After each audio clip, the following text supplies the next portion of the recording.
Di atas menara, Lockwell alias si ajudan fraksi api melaporkan persiapan fraksi Akbar kepada Karyot, yang sementara menjabat sebagai Magia Vendor. Namun, Karyot justru sibuk dengan ekspedisi meskipun menghalang dunia hampir lenyap.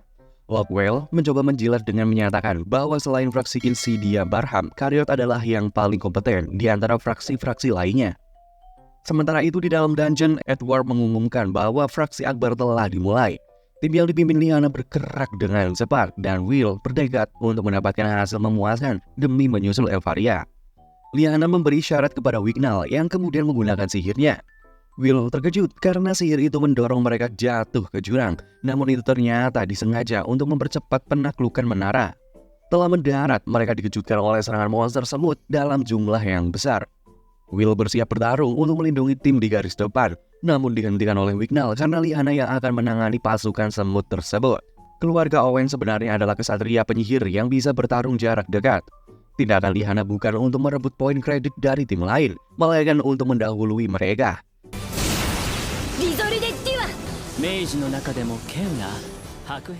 Namun, Will selalu terlambat membunuh monster karena tidak bisa menggunakan sihir sama sekali.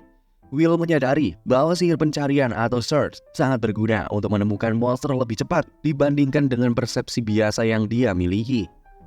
Karena tidak berkontribusi, Will dianggap beban oleh tim.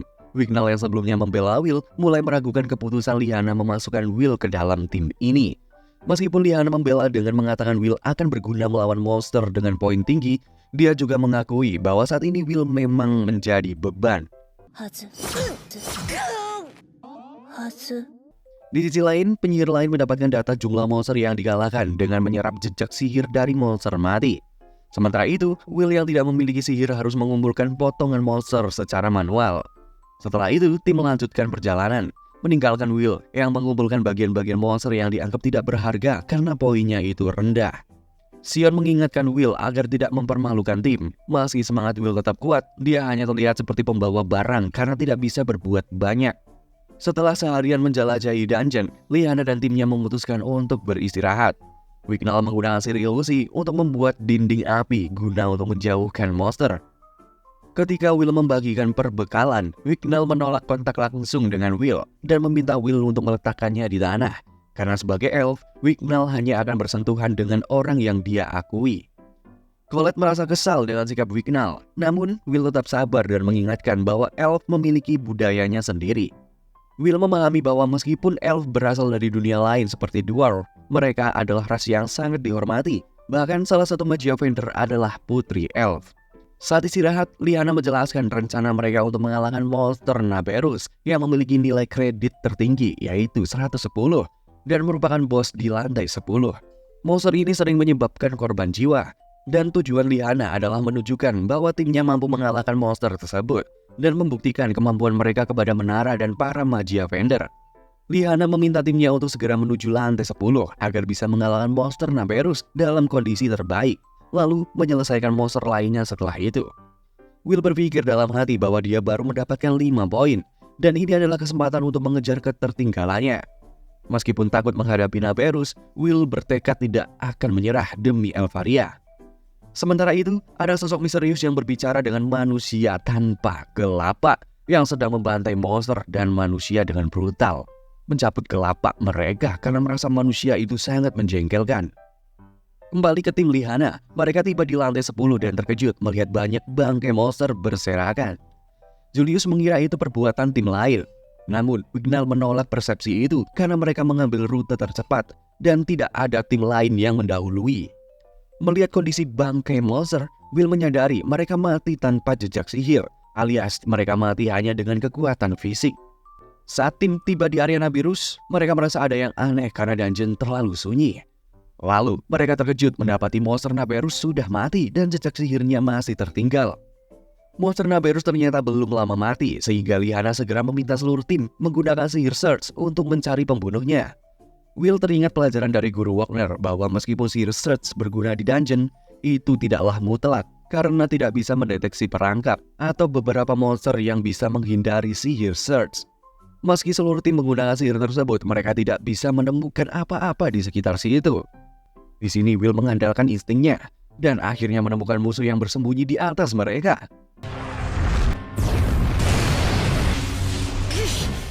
Sebelum mereka bisa bereaksi, monster itu menyerang dengan sangat cepat, melukai Wignall yang kelihatannya begitu parah banget. Ketika Lyanna dan timnya mencoba merapal mantra, monster itu menghantam tanah, menyebabkan mereka terjatuh lebih dalam ke lantai 11. Serangan ini begitu kuat hingga mengguncang area barak, alhasil memicu kepanikan. Sebelum jatuh, Will berhasil menyelamatkan Wignall yang terluka dan pingsan. Lantai 11 dungeon adalah lantai terlarang yang membentang hingga lantai 15. Dengan kekuatan monster yang jauh lebih kuat daripada lantai sebelumnya. Di sini semua panik karena lantai ini biasanya dihadapi oleh senior. Meski begitu, Lyanna tetap tenang dan menekankan pentingnya berkumpul kembali agar tidak terbunuh di dungeon. Wignall yang pingsan bermimpi tentang masa lalunya, di mana dia dianggap sebagai aib di kalangan elf karena tidak bisa menggunakan sihir ilusi dengan baik. Putri elf bahkan memerintahkan untuk memotong lengannya yang tidak berguna. Ketika tersadar, Wignall terkejut menemukan kepala monster di sampingnya dan tidak percaya Will mengalahkannya sendiri. Will berusaha membantu membalut luka Wignall, namun malah ditolak. Wignall merawat dirinya sendiri, sementara Will menilai situasi, menyadari bahwa bekal mereka hanya cukup untuk 2 hari. Setelah mempertimbangkan betapa berbahayanya lantai 11, Will menyimpulkan mereka hanya bisa bertahan 24 jam. Will menyarankan segera bergerak untuk bertemu yang lain, namun Wignall menolak, berpegang pada protokol untuk menunggu penyelamatan jika tersesat. Will menjelaskan kepada Wignall bahwa menunggu penyelamatan bukanlah pilihan yang bijak karena para penyelamat akan terhalang oleh monster di lantai 10. Satu-satunya cara untuk bertahan hidup adalah terus bergerak. Sementara itu di lantai 8, area barak hancur akibat serangan mendadak dari monster. Parahnya, para guru mati dipajang di dinding tanpa kelapa. Elisa menduga lantai 9 mengalami nasib serupa. Wagner bingung dengan situasi ini dan curiga ada dalang di baliknya. Edward kemudian mengumumkan bahwa praksis akbar dibatalkan dan meminta Wagner untuk membantu evakuasi murid. Will, yang segera berusaha bergabung dengan Colette dan lainnya, memperingatkan Wignall untuk tidak sering menggunakan sihir search agar tidak kehabisan energi. Dia menyarankan Wignall untuk menggunakan setiap 200 langkah, sementara Will dan Kiki akan berjaga terhadap serangan mendadak. Will juga menekankan pentingnya sihir search untuk mendeteksi musuh dari jarak jauh. Pernyataan ini membuat Wignall heran mengapa Will bisa tetap tenang dalam situasi berbahaya seperti ini. Will menjelaskan bahwa ketenangannya berasal dari pengalamannya sering masuk dungeon dan tekun belajar selama ini. Tiba-tiba Kiki memberi isyarat ada monster yang mendekat, dan benar saja monster babi muncul. Will dengan cepat dan lincah membunuh monster, membuat Wignall tidak percaya. Wignall lengah dan hampir terkena serangan, tapi berhasil menggunakan sihir ilusi untuk menghindari monster. Namun, monster tersebut buta dan hanya mengandalkan penciuman, sehingga Wignall kembali diselamatkan oleh Will. Wignall merasa kecewa dan mentertawakan dirinya sendiri, sementara Will mencoba menghiburnya. Namun, Wignall menolak dan mengakui bahwa dia dianggap sebagai elf yang gagal. Dia menjelaskan bahwa dia sudah 6 tahun di akademi tanpa naik kelas, berbeda dari elf lainnya yang sudah berada di menara. Masalahnya adalah Wignall tidak bisa menciptakan sihir ilusi berbentuk fisik seperti elf lain.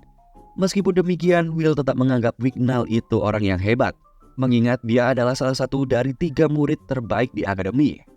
Wignall tetap merasa dirinya sebagai elf yang gagal, terutama karena rasa putus asa yang pertama kali muncul saat melihat saudara angkatnya, yaitu Ratu Elf yang hebat, Majiavender Eleanor.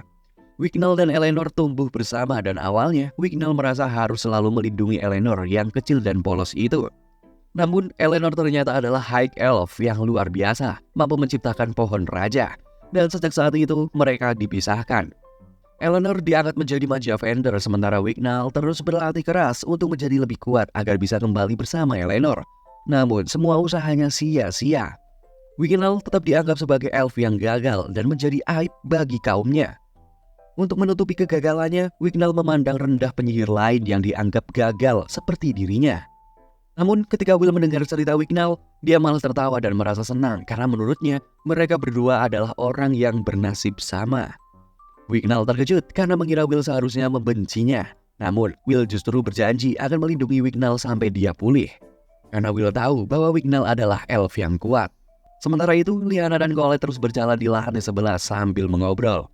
Lyanna mengatakan kepada Colette bahwa cara tercepat mencapai menara adalah dengan menciptakan sihir baru, yaitu menjadi penyihir jenius berbakat. Orang yang memiliki bakat sejati akan menemukan cara untuk lulus tanpa peduli pada proses atau bantuan orang lain. Dia mencontohkan Elvaria Albiserford, seorang jenius yang seumuran dengan Lyanna, yang sudah mencapai tingkat Majiavender.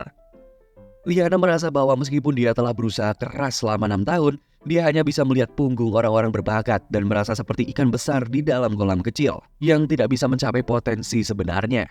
Colette menambahkan bahwa ada seorang anak laki-laki yang selalu bekerja keras meski sering diejek dan dihina, namun dia hanya tertawa menanggapi caci maki itu seperti sesuatu yang bercanda. Kembali ke Will dan Wignall, mereka terus bertarung melawan monster di lantai 11, di mana kekuatan monster itu jauh lebih besar. Wignall kagum dengan stamina Will yang terus bertarung dan melindunginya. Wignall heran mengapa Will rela berjuang untuk melindunginya tanpa merendahkannya seperti keluarganya sendiri. Will menjelaskan bahwa dia tidak menganggap Wignall jahat dan selalu memperhatikan Wignall saat latihan, meskipun Wignall tidak menyadarinya. Will percaya bahwa suatu saat Wignall akan menjadi penyihir elf yang hebat. Tiba-tiba, Will dan Kiki merasakan sesuatu di area tersebut yang tidak terdeteksi oleh sihir Search Wignall.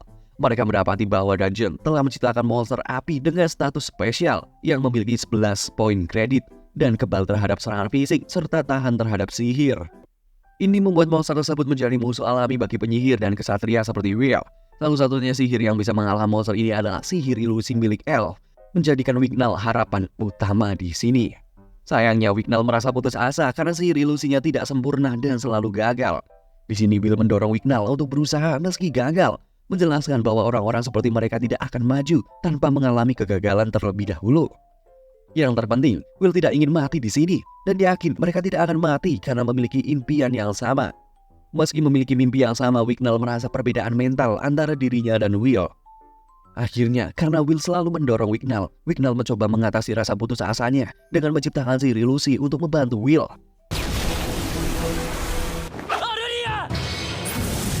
Namun sayangnya sihir tersebut masihlah gagal dan hanya menghasilkan angin sepoi-sepoi yang tidak berguna. Wignall semakin frustasi dan yakin bahwa dirinya adalah elf yang gagal dan kegagalannya bisa membahayakan Will. Untungnya Will berhasil menahan serangan monster dengan bantuan sihir pelindung dari Kiki. Will menegaskan keyakinannya pada Wignall, meyakinkan bahwa semua usaha Wignall tidak akan sia-sia. Ucapan Will membuat Wignall teranyuh karena baru kali ini ada yang percaya kepadanya, terutama dari seseorang yang dianggap gagal di akademi. Hal ini meningkatkan kepercayaan diri Wignall dan membuatnya bertekad untuk tidak mengkhianati kepercayaan tersebut. Akhirnya, Wignall berhasil menciptakan ilusi pohon rambut yang menghancurkan semua monster dalam satu mantra saja.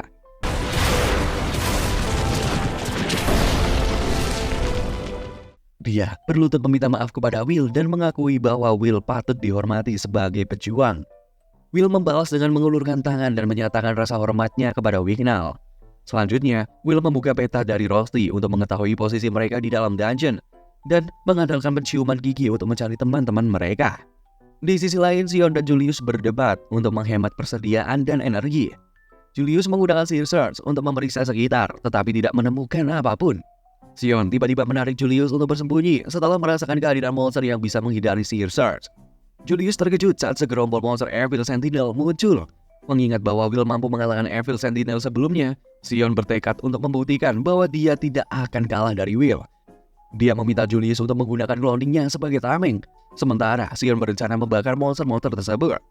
Sin berpindah ke barak di lantai 7 yang juga diserang oleh banyak monster Evil Sentinel. Dalam kepanikan, seluruh siswa melarikan diri, tetapi salah satu kerucut Sion terjatuh dan terancam dibunuh. Namun dalam sekejap, semua monster tersebut berhasil dilumpuhkan dengan satu mantra. Tidak lama kemudian, Wagner muncul menjemput Edward. Wagner melapor bahwa sebagian besar siswa telah dievakuasi, tetapi satu tim, yaitu tim Liana, belum ditemukan. Beruntung Wagner mengetahui keberadaan mereka dari Will, yang ternyata terhubung dengan Kiki, monster karbunkel, melalui kristal yang dipegang oleh Wagner. Mereka berdua segera bergegas menuju lantai 11 yang sangat berbahaya itu. Di sisi lain, Colette terus menjatuhkan batu sihir sebagai tanda bagi tim lainnya. Dia khawatir tentang kondisi Liana yang sudah hampir kehabisan tenaga dan persediaan akibat serangan monster yang terus-menerus. Tiba-tiba Liana meminta maaf karena telah membahayakan tim akibat ambisinya. Colette membantahnya bahwa semua ini disebabkan oleh monster di lantai 10 dan mencoba menghibur Liana dengan mengatakan bahwa dia terjebak di situ karena memilih untuk ikut tanpa diundang. Ungkapan Colette sedikit menenangkan Liana. Kembali ke Will dan Wignall, mereka merasakan kehadiran penyihir dan segera menuju lokasi tersebut. Wignall terkejut melihat Sion berdiri di atas tumpukan monster Evil Sentinel. Bertanya-tanya apakah dia melakukannya sendiri. Tidak lama kemudian, Julius muncul dengan marah karena kelelahan terus-menerus memunculkan cloning. Will khawatir karena kedua wanita itu masih terpisah. Sementara itu, keadaan Lyanna dan Colette awalnya aman-aman saja. Tetapi tiba-tiba muncul sosok misterius. Colette mengenali sosok itu sebagai sang guru bernama Bruno dan berencana menghampirinya.